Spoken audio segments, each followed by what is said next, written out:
Okay हमारे पास next है vibrational frequency and force constant for anharmonic oscillator.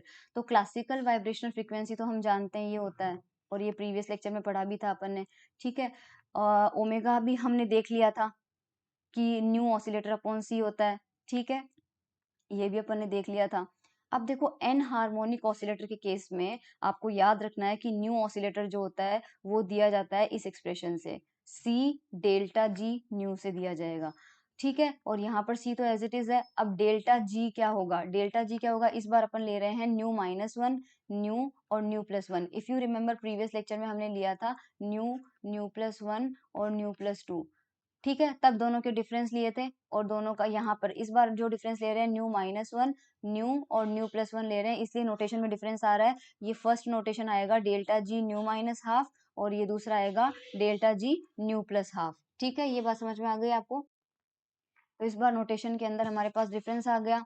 अब देखो हमें डेल्टा जी न्यू क्या लेना है, डेल्टा जी न्यू बेसिकली इन दोनों का एवरेज लेना है। तो एवरेज लेने के लिए ये ऊपर वाला टर्म लिया और ये नीचे वाला टर्म लिया और इनका एवरेज ले लिया, तो प्लस वाला टर्म लिखा, सेकेंड वाला टर्म लिखा, डिवाइड बाय 2 कर दिया। अब ये डेल्टा जी न्यू +2 हमने प्रीवियस लेक्चर में सीखा था कैसे करते हैं। न्यू+2 के लिए क्या करना है, न्यू+2 ये वाला है, यानी कि ऊपर वाला लेवल माइनस ये नीचे वाला लेवल, और ये किस पे है, न्यू+1 पे है, और ये किस पे है, न्यू पे है, तो न्यू+1 माइनस न्यू आ जाएगा। और जो -1/2 वाला टर्म है ये न्यू माइनस न्यू -1, तो न्यू माइनस न्यू -1। अब इन दोनों को सॉल्व करोगे तो आपको ये मिल जाएगा, जी न्यू से जी न्यू कैंसिल आउट हो जाएगा और ये मिल जाएगा।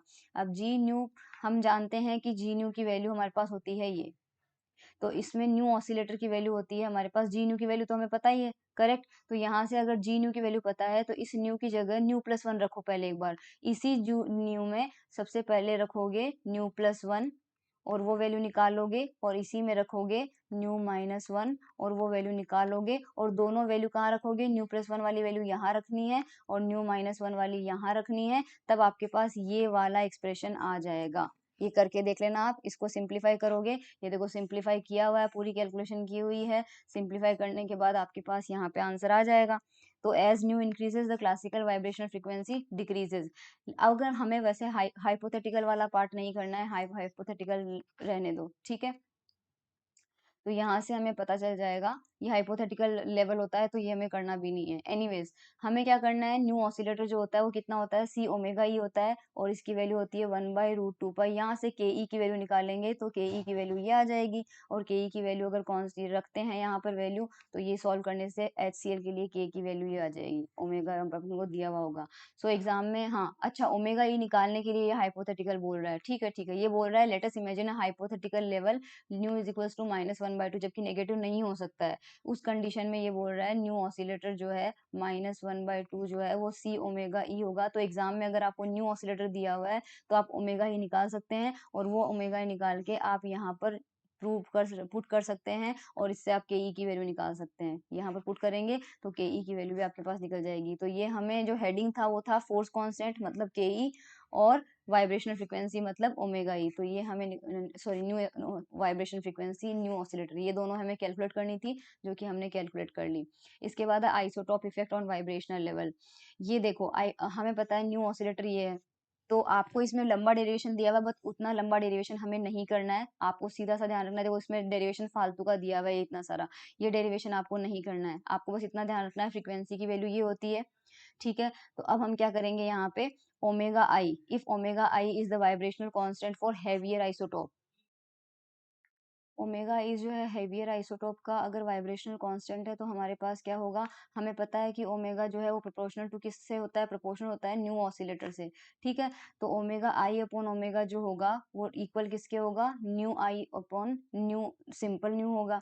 और क्योंकि हमें पता है कि न्यू जो है वो प्रोपोर्शनल टू है 1/√μ, तो अगर ये आई होगा तो ये आई हो जाएगा, और सिंपल ले लोगे तो 1/√μ हो जाएगा। दोनों को डिवाइड करोगे तो न्यू आई अपॉन न्यू जो है ये म्यू ऊपर चला जाएगा और आई नीचे आ जाएगा, यानी ये इसके इक्वल मिलेगा, और इस टर्म को मान लीजिए आप रो, ठीक है।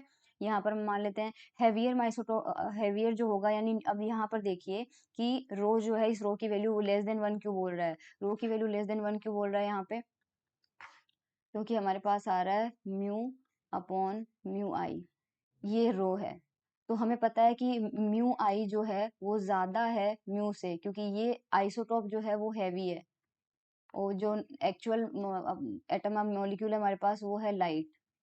तो ये अगर हैवी हो जाएगा तो इसकी वैल्यू से ज्यादा हो जाएगी, यानी कि जो डिनोमिनेटर है वो न्यूमरेटर से ज्यादा हो रहा है, इसलिए ये वैल्यू जो है वो लेस देन 1 होगी। तो हमारे पास सीधा सीधा आ जाते हैं nu oscillator I upon nu oscillator, क्योंकि ये था किसके बराबर, root of mu upon mu I, और वो था रो के बराबर, और वो था लेस देन 1। तो हमारे पास ये वैल्यू जो है वो लेस देन 1 है डायरेक्टली, तो हम कह सकते हैं न्यू ऑसिलेटर आई लेस देन न्यू ऑसिलेटर। तो हमें पता चल गया कि हैवियर का जो आइसोटोप जो होगा वो कम होगा, यानी इसके लेवल नीचे आएंगे, इसके लेवल ऊपर आएंगे। तो सीधा डायग्राम पे चलते हैं, ये जी का करने की जरूरत ही नहीं है आपको, सीधा यहाँ पे आ जाओ, आई वाले लेवल नीचे होंगे, बस ये देखो। तो मैं दिखा तो देती हूँ ताकि आप ये पढ़ सको। यहाँ पे जी न्यू है, जी आई निकालोगे तो वहां पर ओमेगा हो जाएगा, और ये इस तरह से लिखना चाहो तो लिख सकते, या फिर डायरेक्टली जो लिखा है ना अपन ने वो भी आप लिख सकते हो कि जी आई न्यू जो होगा वो लेस देन जी न्यू के होगा, फिर बाकी लिखने की जरूरत नहीं है आपको, सीधा लेवल नीचे बना देना। तो यहाँ सबसे नीचे वाला लेवल जो होगा वो तो एग्जिट है, इस बार जीरो वाले लेवल में भी, क्योंकि जीरो वाले लेवल में जीरो एनर्जी नहीं मिल रही थी, जबकि रोटेशनल कांस्टेंट में क्या हो रहा था, जीरो वाला लेवल बराबर था, इसमें जीरो वाला लेवल भी नीचे शिफ्ट होगा, और 1 वाला लेवल और नीचे शिफ्ट होगा, 2 वाला लेवल भी नीचे शिफ्ट होगा, 3 वाला लेवल भी नीचे शिफ्ट होगा, 4 वाला लेवल भी नीचे शिफ्ट होगा। ये कहलाता है isotope effect. Okay, fine structure IR band molecule as a vibrating rotator, ये भी हमारा टॉपिक है जो कि हम पढ़ेंगे नेक्स्ट उसमें।